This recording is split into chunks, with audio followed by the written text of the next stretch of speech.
नमस्कार, मी गीताली विनायक मंदाकिनी. मिळून साऱ्याजणी मासिकाची मी संपादक आहे.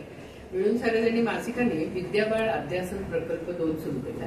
याला कारण असं आहे की 1975 मध्ये युनोनी महिला वर्ष जाहीर केले. त्याला पुढच्या वर्षी म्हणजे 2025 मध्ये 50 वर्ष पूर्ण होतात. तर महिला वर्षाची ही सुवर्ण महोत्सवी वाटचाल कशी लागली, स्त्री चळवळींनी किती प्रभाव पाडला वेगवेगळ्या क्षेत्रांवर किंवा व्यक्तींच्या आयुष्यावर वगैरे हे आपल्याला समजून घ्यायचं. आणि त्यासाठी स्त्री चळवळ आणि मी या विषयावरती आपण गप्पा मारू. आज आपल्याकडे मिळून साऱ्याजणीचेच आपले मित्र उत्पल गोबा आलेला आहे.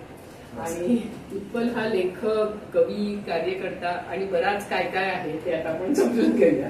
तो पहिलं मला सांग की स्त्री चळवळ कुठे भेटली आणि केव्हा भेटली? इंटरेस्टिंग. स्त्री चळवळ कुठे भेटली असं म्हणण्यापेक्षा मला असं वाटतं की म्हणजे मी जेव्हा तुमच्याकडे पहिल्यांदा आलो होतो त्यावेळेला एक 22-23 वर्षाचा तरुण होतो मी आणि बरेच प्रश्न डोक्यामध्ये होते. आणि म्हणजे मला तेव्हा असं लक्षात आलं की आपल्याला जे बेसिक जास्त पोचणारे प्रश्न आहेत त्याच्यामधला एक मुद्दा हा आपली काय म्हणजे सेक्शुअलिटी असेल, प्रेमसंबंध हा एक मुद्दा असेल. हे खूप स्ट्रॉंग प्रश्न आहे आणि अजून सुद्धा खरं ते असेल. आता त्याचं स्वरूप बदललेलं असतं पण तेव्हा तो हे करत होते. आणि त्यावेळेला मला असं वाटलं की स्त्री म्हणजे मी पुरुष आहे आणि स्त्री जी आहे ती एक अटळ भाग आहे माझ्या एकूण सगळ्या जगण्याचा आणि माझ्या विचारांचा आणि तर ते जरा आपण समजून घ्यायला पाहिजे. म्हणजे त्यावेळेला मला स्त्री चळवळ किंवा असं काही माहित नव्हतं. मला बेसिक प्रश्न होता की मी कोणतरी प्रेमात पडलोय आणि पुढे काही होत नाहीये त्याच्यामुळे सो. आणि हे मला वाटतं बऱ्याच मुलांचं असंच होतं. त्यांचं जे पहिला जो एन्काउंटर जे होतं म्हणजे मुलांचं ते मुलीशी होतं आणि ती मुलगी एक प्रेमाचा विषय म्हणा किंवा आकर्षणाचं केंद्र म्हणा, कारण त्या सगळ्या भावना तेव्हा खूप स्ट्रॉंग असतात आणि ते नॅचरल आहे. मग त्यावेळेला मला असं होते की मी पुरुषवादच्या एका चर्चेला आलो होतो आणि तिथे मला असं लक्षात आलं की इथे या सगळ्या विषयांवरती बोलणारे बरेच मंडळी आहेत. तर मला बरं वाटलं की जे प्रश्न मला पडतायत त्याच्याबद्दल कोणतरी बोलताय ओपनली. आणि ती गरज मला वाटतं आता आज स्वरूप खूप बदललंय पण 15-20 वर्षापूर्वीचा ते विचार केला तर तेव्हा कदाचित अशी व्यासपीठं फार नव्हती.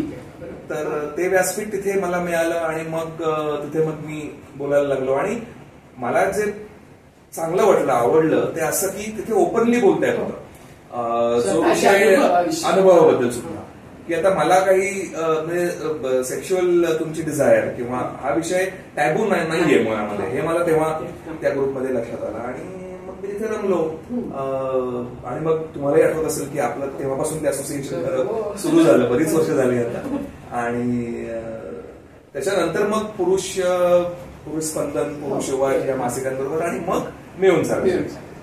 तर मिळून सारखं आल्यानंतर मला हे सगळं म्हणजे लर्निंग व्हायला लागलं की आता हा काहीतरी मोठा विषय आहे आणि इथे बरेच जण खूप आधीपासून काहीतरी करतायत तर ते मला माहित नव्हतं. तिथून खरं माझा असा तो साधारण जर्नी सुरू झाला. म्हणजे पहिल्यांदा विचाराल तर केवळ माझे संघर्ष आणि मग नंतर एका टप्प्यावरती मिळून सार्वजनिकमुळे स्त्री चळवळीची ओळख. आणि लहानपण कसं गेलं, आई बाबांचं नातं कसं होतं ते खरं प्रॉब्लेमॅटिक होतं. आणि मी असं मागे एका लेखात पण म्हटलेलं आहे की स्त्री चळवळीकडे किंवा स्त्री फेमिनिस्ट होण्याकडे जो माझा एक थोडा जर्नी झाला त्याला एक कारण माझं घरातलं वातावरण हे होतं. आणि मी त्याबद्दल एक लिहिलं पण होतं सविस्तर. तर माझे वडील कार्यकर्ते होते, सर्वोदय कार्यकर्ते. आणि ते फिरायचे बाहेर सारखे, सोशल कामामध्ये असायचे. तर आई माझी नोकरी करायची आणि आईशी त्याच्यामुळे माझं असोसिएशन खूप स्ट्रॉंग होतं, खूपच स्ट्रॉंग होतं. म्हणजे आता आई हो सो. आणि मला तो डिस्टिंक्ट म्हणजे तेव्हा ते मी लहान होतो म्हणजे शाळा आणि या वयामध्ये असताना ते मला दिसायचं घरामध्ये की हे चुकतंय काहीतरी. म्हणजे त्यात त्यावेळेस म्हणजे कसं असतं ना की मला बरंच असं वाटतं की हे इझमचे जे भानगडी आहेत सगळ्यात गुण त्याच्यामध्ये खरं तर ना इतकं ते अवघड आहे का हा खरं मला प्रश्न वाटतो. काही गोष्टी बेसिक साध्या साध्या गोष्टी आहेत ना की म्हणजे आता न्याय अन्याय किंवा चूक बरोबर ह्याच्यात काही फार खूप काही खूप प्रचंड अभ्यास करावा असं काही नाहीये खरं. आता माझी आई नोकरी करायची आणि ती घरी यायची संध्याकाळी आता आई घरी आल्यानंतर ती दमून जर का आलेली आहे तर तिला काही चहा विचारावा, तिला पाणी विचारावं, याच्याकरता काही स्त्रीवाद करायची गरज नाहीये, फेमिनिझमचा अभ्यास करायची गरज नाहीये, किंवा तिला काही प्रश्न, ती माणुसकीचा मुद्दा आहे तो, किंवा ती दमत असेल, तिला काही प्रश्न असतील, तिच्या काही आकांक्षा असतील. मला त्या लेव्हलला हे सगळं वर्क व्हायचं त्यावेळेला, आणि तेव्हा मला असं वाटायचं की हे नाही, हे चुकतंय, वडील हे करत नाही, म्हणजे वडील हे इतक्या ह्याने. बरं, आता दुसरा अँगल असा की he was not a bad person, म्हणजे मला हे जाणवलं ना आपल्या एकूण सगळ्या वडिलांविषयी की देवर नॉट बॅड पीपल, पण त्यांचं तसं त्यांना एक्सपोजर नव्हतं म्हणा, त्यांना ती लँग्वेज माहित नव्हती, त्यांचं अपब्रिंगिंग तसं नव्हतं. आता वास्तविक माझे वडील लहानपणापासून गांधीयन मुवमेंटमध्ये होते, ते विनोबांच्या बरोबर राहिले, आणि बरेच ते बुधन आंदोलनामध्ये होते, आणि असं म्हणजे वैचारिकदृष्ट्या बरंच त्यांचं. पण मग हा अँगल मिसिंग होता, हे मला खूप तेव्हा जाणवायला लागलं. आणि मी त्यावेळेला मला एक ना आठवतं, नागा गोरे यांचं एक छान पुस्तक होतं, खूप लहानपणी ते मला शाळेमध्ये बक्षीस म्हणून मिळालं होतं, डाली त्या पुस्तकाचं नाव, फार सुंदर पुस्तक. त्याच्यात एक कथा आहे उसासा नावाची, तर ती कथा मला अजूनही आठवते. त्याच्यात ती थीम अशी आहे की एक सामाजिक कार्यकर्ता आहे, आणि त्याला बरंच त्याचं नाव आहे समाजामध्ये, आणि तो जातो काही कारणामुळे, आणि त्याच्या शवापाशी बसून त्याची बायको बोलते, अशी त्या कथेची हे आहे. ते फार सुंदर कथा होती, आणि ती सगळं तिच्या मनातलं बोलते त्यावेळेला. खरं की ते मला ते फार रिलेट झालं की सामाजिक कार्यकर्त्यांच्या बायका ह्या कशा, कसं हे असतं ते. मग त्याच्यातनं माझं एक लर्निंग असं पण झालं की ह्याला कारण म्हणा, ह्याच्या मुळाशी एक असणारा मुद्दा म्हणा, लग्न हा पण आहे. मग लग्न ही काय भानगड आहे, म्हणजे विवाह हे काय, या संस्थेविषयी माझी काही वेगळी मतं आहेत, आपण त्याबद्दलही बोलूया. तर म्हणजे हा सगळा असा मला तो एक काय म्हणू आपण त्याला, मल्टिपल लेयर्स वरती त्या माझं हे सुरू झालं, आणि ग्रॅज्युअली बहीण होती, तुम्ही दोघं भाऊ एक बहीण, हो, हे कसं होतं, म्हणजे आई बहिणीला जरा वेगळं वागवायची का? नाही, असं काही मला आठवत घरात काम नाही. आईनी त्या बाबतीत मला तर आश्चर्य वाटतं की आईनी तिचं असं काही फॉर्मल एक्सपोजर नव्हतं खरं तर, पण मला आठवत आहे आम्हाला आमचे वार असायचे, भांडी घासायचे, की आज मी घासणार, उद्या भाऊ घासणार माझा वगैरे. आणि आता त्यातला एक अँगल अगदी ऑनेस्टली स्पीकिंग असं पण असू शकतो की सगळ्या आर्थिक याच्यामध्ये आपण काही फार ह्याच्यातनं नव्हतो, मध्यमवर्गीय, निम्न मध्यमवर्गीय घरातली हे होतो. मग तिथे आता मुलांचा पण सहभाग त्याच्यात असायला पाहिजे, अशाही पण ते असेल. पण मला असं मला वाटत नाही, कारण आईच्या दृष्टीने त्याला एक मूल्य होतं. आणि म्हणजे मला हे पण आठवत आहे की आमची शाळा जी होती तर ती काहीतरी असे 3-1 किलोमीटरवरती असेल घरापासून, तर त्याला रिक्षा शेअर करून न जाता चालत चालत गेलो की ते जे पैसे वाजायचे त्या पैशातनं आई आम्हाला काजू आणायची, तेवढ्याच पैशात जितके येतील तेवढे. तर मला असं जाणवतं की तिला बहुतेक ते एक व्हॅल्यू म्हणून काही गोष्टींचं महत्व होतं, श्रम केले पाहिजे, स्वावलंबन म्हणा, आणि दॅट ऍक्च्युअली हॅज हेल्प. म्हणजे ते ओव्हर द इयर्स ते खूपच त्याचा झालेला आहे. त्यामुळे तसं त्यांनी डिस्क्रिमिनेशनचं तर मला तसं आठवत नाही अजिबातच काही हे केल्याचं. आणि सो आम्ही काम करायचं, म्हणजे ती आता रविवारी ते आकाशवाणीवरती हे लागायचं बालदरबार नावाचा, आपले हे अनंत भावे त्याचं हे करायचं, तर ते ऐकताना तांदूळ निवडायचे, तर ते दर रविवारी आम्हाला ताट द्यायचे आम्ही मुलांनी. तर ह्या सवयी मला फार फॅन्टास्टिक वाटतात की त्याच्यामुळे घरात ते स्वतः माणूस काम करत असल्यामुळे हे वाटून देणं काम, म्हणजे असं जेव्हा होतं की नोकरच करतोय तेव्हा या गोष्टी होत नाहीत. म्हणजे तू जे म्हणतोयस वर्गाविषयी बोलतोय, निम्न वर्ग असल्यामुळे या गोष्टी झाल्या. पण वडील जे करत होते सामाजिक काम, त्याच्याविषयी तुला कधी जाणीव झाली की अरे हे खूप ग्रेट काम आहे? उशिरा झाला नाही, खरं उशिरा झालं जरा ते. कारण असं झालं की सर्वोदयी कार्यकर्त्यांची मुलं आम्ही असलो तरी सोशल मुवमेंटमध्ये आम्ही इंट्रोड्यूस झालेलो नव्हतो. 10वी झालो मी 1992 साली, त्याच्यानंतर पुण्यामध्ये आलो, आणि तो आमचा जर्नी हा शिक्षण, नोकरी अशाच वाटेने तो गेला होता. तर आणि मला जे आठवत आहे त्यानुसार ऑनेस्टली सांगायचं तर माझ्या मनातला जो कॉन्फ्लिक्ट जो होता की वडिलांबद्दल, आईच्या वरती अन्याय होता, आई तो खूप ओव्हर पॉवरिंग होता. त्यामुळे एकीकडे मला असं वाटायचं की बाबांचं बाबा आता हे वाचतायत किंवा लिहितायत तर ते आपण समजून घेतलं पाहिजे. म्हणजे आता ते पुस्तक आणि तो एक त्या एजचा पण तो फॅक्टर मला वाटतं असतो की त्यावेळेला मला असं वाटायचं की हे गांधीझम किंवा समाजवाद, कम्युनिझम, अमुक तमुक हे सगळं आपण समजून घेतलं पाहिजे आणि हे काहीतरी ग्रेट आहे वगैरे. पण समाव त्याच्यावरती फोकस असं कधी मी त्यावेळेला मला हे केल्याचं आठवत नाही.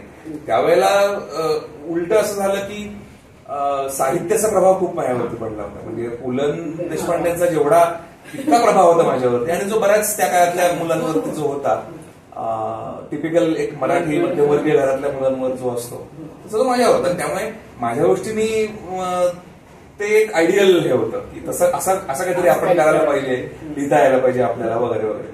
आणि त्याच्या पॅरलली हा जो विचार होता आईच्या बाबतीतला जो माझा होता तो असं ते चालले होते त्याच्यातलं.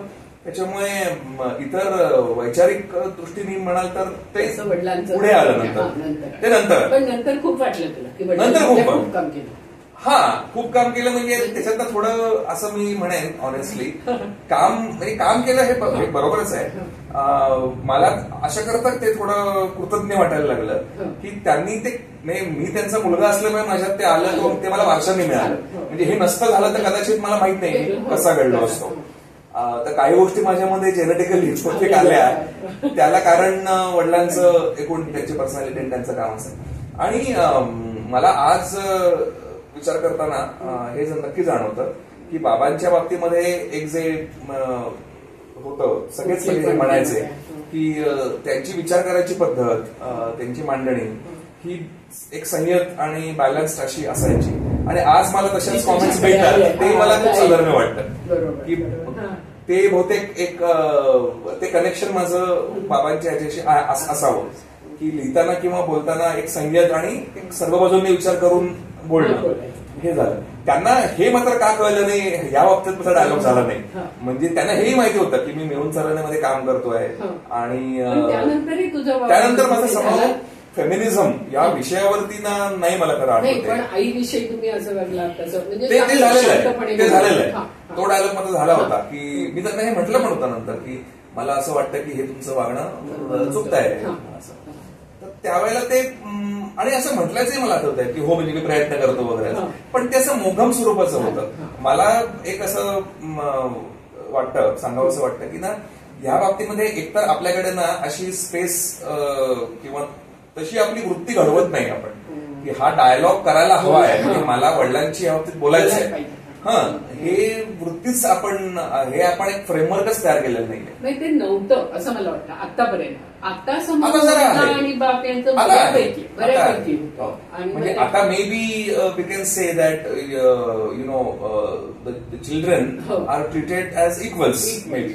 आणि बापाबरोबरचं कनेक्ट पण आहे म्हणजे असं नव्हतं.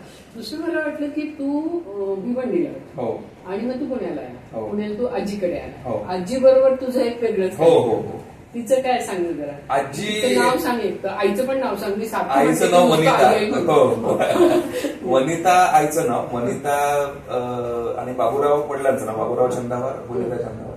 आई आजी उषा डोंगरे. तर तिचं मूळ हे वाई गाव आणि पुण्यात तर मला वाटतं ती बरेच वर्ष आता मला त्यांचं आठवत नाही. ती विडो होती. ती 28 तरुण असताना 28-29 वर्षाची असताना आजोबा गेले आणि मग ती एकटीच राहिली आणि दोन मुली माझी आई आणि तिची धाकटी बहीण. तर मुलगा नव्हता आणि त्याच्यामुळे मग असं झालं की मीच खरं एक देऊन टाकलेला मुलगा होतो आजीला आणि आजीशी त्याचं थोडं जमायचं अशातला मीच फक्त एक होतो त्याच्यामुळे. सो तर ती एकदम ओल्ड स्टाईल टिपिकल करारी नीट सगळं करणारी अशी एकदम ती शिस्तबद्ध अशी एकदम ती काटेकोर.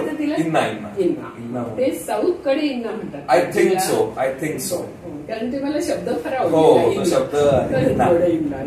आम्ही म्हणजे आम्ही भावंड आणि मावशीची माझ्या मुलं आम्ही सगळेच तिला इन्ना म्हणायचो. आणि ती खूप हे होती म्हणजे आमच्या मित्रांमध्ये पण ती फार फेमस होती. अतिशय स्पष्ट उक्ती होती आणि फटकळपणे बोलायची. माझ्या घरी येणाऱ्या विशेषतः मुली आल्या की मैत्रिणी आल्या की ती तिचं खूप लक्ष असायचं आणि ती चौकशी करायची मग मैत्रिणींची वगैरे आणि असं सगळं. आणि तिथे थोडा म्हणजे वैचारिक दृष्ट्या आजीशी मी म्हटलं तसं हा डायलॉग एक तर नव्हता, मे बी नव्हता हेच खरं, घरगुती आणि इतर विषयातच व्हायचं. आणि मी जसा माझी ग्रोथ होत गेली आणि मला काही आयडियोलॉजिकल एक काय म्हणू जमीन सापडत गेली, त्याच्यानंतर मला जाणवलं की आता आपलं जरा हे बदलतंय सगळं. म्हणजे आमच्या घरामध्ये आता आंबेडकरांचा फोटो मी लावला म्हणून आला, नाहीतर ते शक्य नव्हतं म्हणजे आमच्या घरात आंबेडकरांचा फोटो असणं.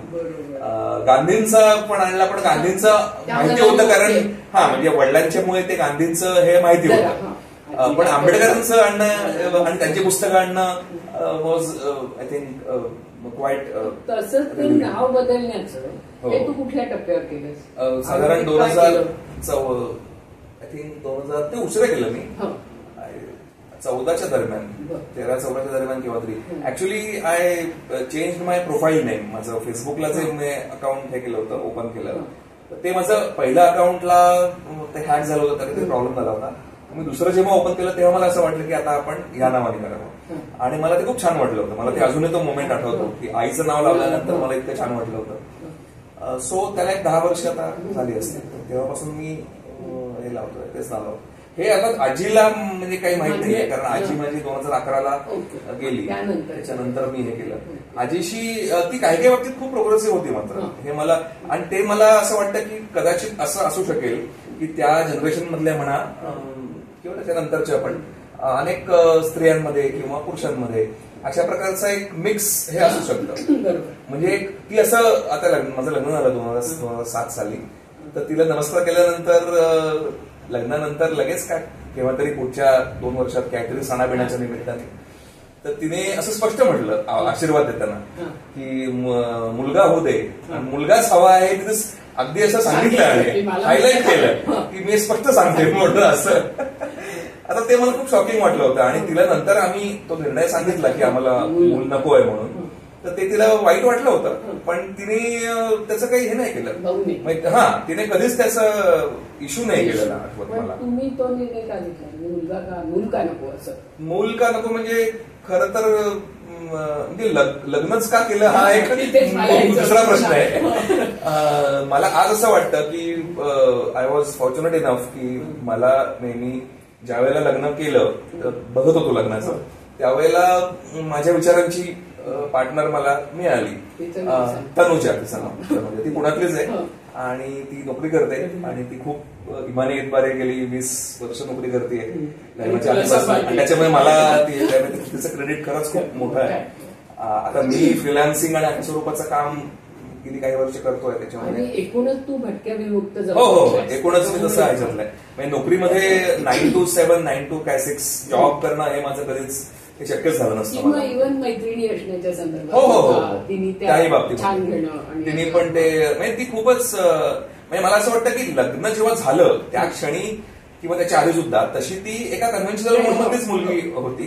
पण तिने सुद्धा जेव्हा मी हा प्रस्ताव मांडला होता की आपल्याला, माझा असा विचार आहे की मला मूल नको, तर तेव्हा तिने ते लगेच ऍक्सेप्ट केलं होतं आणि ते मला फार इंटरेस्टिंग वाटलं आणि वाटतं. आणि आज आता मी बघतोय तर आता बरेच मित्रमैत्रिणी आहेत माझ्या आजूबाजूला की ज्यांनी हा निर्णय घेतलाय की मूल, म्हणजे ते लग्न केलेलं आहे पण मूल नको, लग्न नको असंही म्हणणारे मंडळी आहेत काही.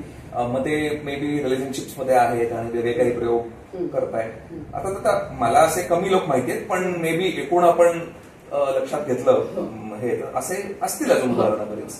So what I felt was की एका मुलीनी हे पटकन ती म्हणू शकते. म्हणजे तो जो एक कन्व्हेन्शनल एक मोल्ड असतो की बाबा मुलगी असं नाही म्हणणार, तुला असं वाटू शकेल पण मुलगी नाही म्हणणार असं, तर तसं नाही. अशी मुलगी मला भेटली आणि नको म्हणजे ती, म्हणजे त्याचं कारण विचाराल तर मला त्याचं खरं अजून असं माहिती नाहीये, पण ती कदाचित अनेक लोकांना नॅचरली मूल हवं असं जसं वाटतं तसं मला नॅचरलीच मला नको असं वाटतंय. आणि आतापर्यंत बोलत नव्हती लोक की आता जरा उघड बोलतात, उघडपणे नको वाटतं असं. त्यातला मला फक्त एक थोडा हायलाईट करावासा मुद्दा असा वाटतो की बऱ्याचदा त्याचा एक असा होऊ शकेल का की रिस्पॉन्सिबिलिटी नको या ह्याच्यातनं ते करणं कितपत योग्य आहे किंवा मला खरं क्लॅरिटी नाही त्याबाबत. मला असं वाटतं की मी रिस्पॉन्सिबिलिटी नको म्हणून केलेलं नाहीये असं नव्हतं ते. ती डिझायर पाहिजे ना मुळात. मला तो मुद्दा डिझायरशी जोडायचा आहे खरं की डिझायर. तुम्हाला एखाद्या माणसाबद्दल जेव्हा प्रेम वाटतं किंवा तुम्हाला काही राग येतो किंवा तुम्ही अस्वस्थ होता, ह्या गोष्टी नॅचरली होतात तुमच्यामध्ये. तर तसं मला कधीच नॅचरली झालं नाही की मूल हवंय. आणि लग्न जेव्हा केलं तेव्हा सुद्धा होतं असं की I was basically looking for a partner. म्हणजे ते पार्टनरशिप, ते कंपॅनियनशिप हा मला वाटतं मुळातला मुद्दा आहे. त्याला आपण ते लग्न आणि त्याचं फॉर्मलाइज केलेलं आहे, त्याच्या मागे बरेच इतर कारण आहेत वगैरे. सो ती जी आपली इन्स्टिंक्ट्स आहेत, इन्स्टिंक्ट्स नव्हे त्या इच्छा म्हणा, तर त्या आयडेंटिफाय होणं गरजेचं आहे. आणि त्याच्याबद्दल त्याच्या बॅक ऑफ द हे जाऊन त्याचा अनालिसिस होऊ शकतो. एखादा सायकियाट्रिस्ट किंवा सायकोलॉजिस्ट कदाचित त्याबाबत विचारून हे करू शकेल. मला स्वतःला असं वाटतं की एक तशी वृत्ती जी असते काही माणसांची की जे ओव्हरऑलच जसं फिजिकल वर्ल्ड याच्यामध्ये म्हणजे भौतिक ह्याच्यात पण काही करायला नको, मुलं पण नको, असं तसं असे लोक असतात काही. तशातला कदाचित मी एक असेल.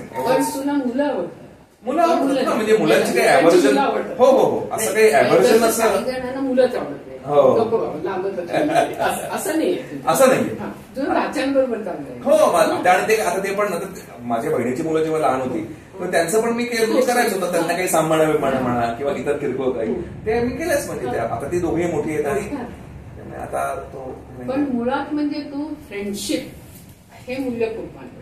मैत्री हे मूल्य, हो, मैत्री ही रक्ताच्या पलीकडचं. म्हणजे नातेवाईकच असले पाहिजे असं नाही, पण नातेवाईकांची मैत्री असली पाहिजे. म्हणजे उगीच आपलं टिपिकली आहे मावशी म्हणून जायला पाहिजे किंवा असं जे होतं त्याऐवजी तुला असं वाटतं की माणसाचं नातं खरं असलं पाहिजे, चांगलं असलं पाहिजे. हा, आणि नातं मला असं वाटतं की ह्युमनचा इंटेलेक्ट जो आहे ना आपला, त्या इंटेलेक्टला आपण कायम स्कोप दिला पाहिजे की हा ते चांगलं ते तसं बरोबर आहे. That is the right word. या की इंटेलेक्च्युअली आपण जर का एका ह्याच्यावरती आहोत तर आपण मग मे बी ह्या सगळ्या बाबतीमध्ये चांगले एक्सपेरिमेंट्स काही करणं आणि काही नवीन मॉडेल्सचा विचार करणं, तशी मॉडेल्समध्ये जाणं स्वतः. आता मला असं वाटतं की आता कम्युन लिव्हिंग सारखे काही प्रयोग काही प्रमाणात छोटे मोठे होतात. मी पण खरं माझा त्याचा फॉर्मल हे नाही केलेला स्टडी, पण मला असं दिसतं म्हणजे की काही ठिकाणी असे प्रयोग होत असतात. तुला स्वतःला आवडलं असतं कदाचित, आवडलं असतं. मला असं वाटतं की म्हणजे कन्व्हेन्शनल मोडमध्ये जेव्हा आपण असतो ना लग्न आणि याच्या, तेव्हा आपण खूप त्या एका सेक्युअर आणि एका रिस्ट्रिक्टेड आणि मोनोटोनस अशा याच्यामध्ये आपण जातो. तर ते थोडंसं हे करून त्याच्यामध्ये काही बदल करणं इट्स अ वेलकम चेंज. आणि मग तुझं कविता लेखन, एकूण लेखन असं कसं होत गेलं? म्हणजे तू पहिली कविता कधी केली साधारण? ते तेव्हा मी उशिरा केली खरं, प्रेमात प्रेमभंग झाल्यानंतर. कारण कविता बऱ्याच लोकांच्या बाबतीमध्ये असं होतं की प्रेमातनं तुम्ही धक्के खाल्ले की मग कविता वगैरे लिहायला लागतात. तसंच माझंही झालं. It was quite late actually. म्हणजे तोपर्यंत असं होतं की मला साहित्याची आवड होती आणि मला असं वाटत, मी जसं मगाशी म्हटलं की पु ल देशपांडे वॉज माय आयकन. लेखनात पण तसं हो. मग त्या पुलंची एक फेज असते, त्याच्यानंतर मग इतर लेखक आले. त्याच्यामध्ये मग नेमाडे आले, अरुण साधून सारखे लेखक होता, जयवंत दळवी होते, श्रीना पेंडसे होते, माडगुळकर होते, व्यंकटेश माडगुळकर. असे कधी तुला ग्रेस कधी नाही, विशेष नाही. ग्रेसच्या काही कविता मला खूप हे झाल्या, काही कविता खूपच आवडल्या. विशेषतः आता सिनेमामुळे त्यांच्या काही कविता पॉप्युलर झाल्या, त्या आवडल्या, इतरही काही आवडल्या. पण मी कविता लिहीपर्यंत मी कवितेच्या वाट्याला कधीच गेलो नव्हतो. म्हणजे पोएट्री हा फॉर्म तोपर्यंत मी कधी हे केला, म्हणजे नाटक, सिनेमा, कथा, कादंबरी हे सगळं करायचो, पण कवितेला कधी टच केलं. आणि मीच लिहायला लागलो, मग असं झालं ते. आणि तर तेव्हा एक मात्र चांगली गोष्ट अशी झाली की पहिला जो तुमचा सर्ज असतो तो सगळ्या त्या प्रेमभंगाच्या याच्यातला असतो. मग तुम्ही ते खूप भावनिक होऊन हे लिहिता आणि विरह व्याकुळ होऊन लिहिता वगैरे वगैरे. पण तो सर्ज ओसरायला पाहिजे, कारण तो नाही ओसरला तर मग तुम्ही कदाचित तिथेच राहता आणि कदाचित त्या एका सेम त्याच पठडीतल्या कविता, आणि मग त्याला कलात्मक निर्मिती म्हणून त्याला काही फार हे उरत नाही. पण ते माझं लगेच थांबलं आणि मग मला असं दिसलं की माझ्या मनात जी अस्वस्थता अदरवाईजची आहे एकूणच सामाजिक स्थितीबाबतची, त्याला व्हेंट आउट करायला मला खूप चांगला प्लॅटफॉर्म मिळाला. तिथून मग ते कवितांचं मी पुष्कळ जो मी 2014-15च्या सुमारास पहिला संग्रह जो आला सायलेंट मोड मधल्या कविता, तो आपल्याच कार्यक्रमामध्ये एकदा त्याचं प्रकाशन झालं होतं. विद्याताई तेव्हा होत्या. तुझं परंपरा आणि नवता, हो, मला तुझं वैशिष्ट्य हे वाटतं की परंपरेकडे तू चांगल्या नजरेने बघतोस, क्रिटिकली बघतोस, आणि मग आधुनिकता आणि एकूण सगळा, तर तो तुला म्हणजे आता कसं जाणवतंय की आपण जे म्हणतो ना सारखं म्हणजे द्वेषपूर्ण वातावरण, ध्रुवीकरण आहे, ते एका अर्थाने असंच आहे ना की म्हणजे फक्त उजवीकडचीच लोक विखारी बोलतात असं नाही, डावीकडची पण बोलताना दिसतात. तर तुला कसं वाटतं म्हणजे काय करायला पाहिजे या सगळ्यासाठी समाज म्हणून एक बिनविखारी आणि एक हेल्दी असं माणूस माणसाकडे बघतोय अशा? मला तुला अगदी ऑनेस्टली स्पीकिंग मला असं वाटतं की तुम्ही ना दोन विरोधी विचारांच्या माणसाने समोर बसून बोललं पाहिजे. जोपर्यंत ते होत नाही ना, तुम्ही समोर बसून जोपर्यंत, हो, कारण सोशल मीडिया, मी हे अनेक वेळेला म्हणतोय, लिहिलेलं पण आहे की सोशल मीडियावरती हे शक्य नाही आहे, कारण तिथे तुम्ही समोरासमोर येत नाही. तुम्हाला मुभा मिळते की मी इथे बसून पटकन काहीतरी कुठल्या तरी माणसावरती काहीतरी कॉमेंट करेन, आणि कारण समोर तुम्ही येत नाही आहात. आपण जेव्हा समोर बसतो, तुम्ही एक प्रकारचं हे पाहता ना, शिष्टाचार काहीतरी पाहता. आता आपण बोलतोय, आता समजा आता आपण समोर विचारूया आपण, पण जरी आपल्यामध्ये काही मतभेद असतील तरी मला असं वाटतं की समोर असताना आपण एक हे पाळतो, लिमिट पाळतो की नाही, म्हणजे माझी भाषा कशी असावी, टोन माझा कसा असावा. तर हे तिकडे होत नाही. त्याच्यामुळे माझ्या डोक्यात एक बरेच दिवस होत आहे खरं. मी काही मित्रांशी पण बोललो की एकूणच सध्याचं वातावरण बघता असा एक प्लॅटफॉर्म सुरू करायला हवा की जिथे, आणि हे असं आपल्याकडे होत असावं माझ्या मते. कधी होत असेल काय मला कल्पना नाही, पण दोन वेगळ्या विचारांच्या माणसांनी एका स्टेजवरती येऊन मांडणी करावी, त्याचं मॉडरेशन नीट व्हावं. परंपरेकडे आलेलं आहे, खंडन मंडळ त्याला म्हणतात, किंवा असं की तुम्ही एक मांडणी कराल, त्याच्यावरती तुम्हाला काय अर्धा तास तुम्ही बोलाल, त्याच्यावरती काय समजा क्वेश्चन आन्सर होतील, दुसरा मग त्याच्यावरती बोलेल. कारण हे झाल्याशिवाय ते आत्ता कसं होत आहे ना की ते जे तट पडत गेलेले आहेत त्यांच्यामधला दुभंग हा प्रचंड वाढत गेलेला आहे, आणि त्याच्यामध्ये कुठे सांधायचं काही चान्स दिसत नाही, कारण तुम्ही समोर येऊन बोलत नाही असं मला दिसतं. आणि असं जे मला वाटतं ना, म्हणजे तुम्हाला अजून नीट कळलेलंच नाही का की end of ideology, end of history कळू शकतो, एंड ऑफ आयडिओलॉजी असं जे म्हणतात. म्हणजे मला काही वेळेला असं वाटतं की आयडिओलॉजी ही व्हॅक्युम मध्ये करतात, म्हणजे तिथे समाजात काय असतं ते माहीत असतं, पण माणसाशी नातं नसतं. त्याच्यामुळे ते असं एक टोकाची काहीतरी करतात. तर त्या अर्थाने मला काय वेळेला वाटतं की एंड ऑफ आयडिओलॉजी म्हणजे हे टोकाचं नाही करायचंय, व्यामिश्रता आहे ती समजून घ्यायची आहे. बेसिक काहीतरी एक प्रिन्सिपल असेल की सर्वजन हिताय असावे, बहुजन हिताय असावे, दुसऱ्याला काहीतरी त्रास देऊ नये, ज्याचे आपल्या संस्कृत सुभाषित आहेत ना, परोपकाराय पुण्याय पापाय परम. म्हणजे हे 2-3 गोष्टी जरी आपण मूलभूत तत्व आपली म्हटली तर मला स्वतःला काय वाटतं एंड ऑफ आयडिओलॉजी म्हणजे काय, आणि ती आली आहे का असं आज खरं तर नाही. खरं एंड ऑफ असं कसं म्हणावं, कारण आयडिओलॉजीचा अर्थ समजा आपण एक कल्पना प्रणाली असा एक शब्द जो त्याला वापरला जातो, एक सेट ऑफ कल्पना, सेट ऑफ आयडियाज. तर तसं मला खरं तर अवघड प्रश्न आहे असं मला वाटतं की एकीकडे खरं सांगू का की एकीकडे तो आहे, झालेला आहे असंही वाटतं, कारण अशा करता की तुम्ही आयडिओलॉजिकली तो स्पेक्ट्रम जो आहे आपल्याकडचा की एक्स्ट्रीम काय टू एक्स्ट्रीम लेफ्ट, त्या स्पेक्ट्रमवरच्या सगळ्या लोकांमध्ये असं तुम्हाला दिसतं की जरी तुम्ही काही मूल्यांची हे असेल, बांधिलकी असेल, तरी सुद्धा इन प्रॅक्टिस तुम्ही वेगळं वागताय, म्हणजे प्रॅग्मॅटिक. हा प्रॅग्मॅटिझम तुम्हाला दिसतोय, हा अक्रॉस द स्पेक्ट्रम दिसतोय असं माझं निरीक्षण आहे. तो काही फक्त ह्याचा नाही, राईट विंग किंवा लेफ्टचा असा आहे असं मला वाटत नाही. राईट विंगच्या बाबतीमध्ये स्पेसिफिकली समजा बघायचं झालं तरी आपल्याला दिसत आहे की धार्मिक ह्याचं काय म्हणतात वापर करून घेणं किंवा तो मुद्दा लावून घेणं, त्याचं राजकारण करणं, हे जरी केलेलं असलं तरी सुद्धा ते व्हेन टाइम कम्स ते हे होतं, ते बदलतं, ते दिसतंय. जगता वेगळं होत आहे आता, म्हणजे ते होतच. आता जसं पंतप्रधानांनी सुद्धा संविधान हे घेतलं होतं, तर बरं त्याच्यावर चर्चा झाली.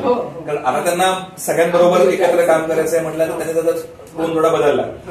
सो ते होत आहे, पण ती संपलेली आहे पूर्णपणे असं मला वाटतं. कारण ते जे हे आहेत ना, त्याला आपण काय शब्द वापरायचा, ते जे निखारे जे आहेत ना, त्याचे खाली कुठतरी ते आहेत आणि ते असले पाहिजे,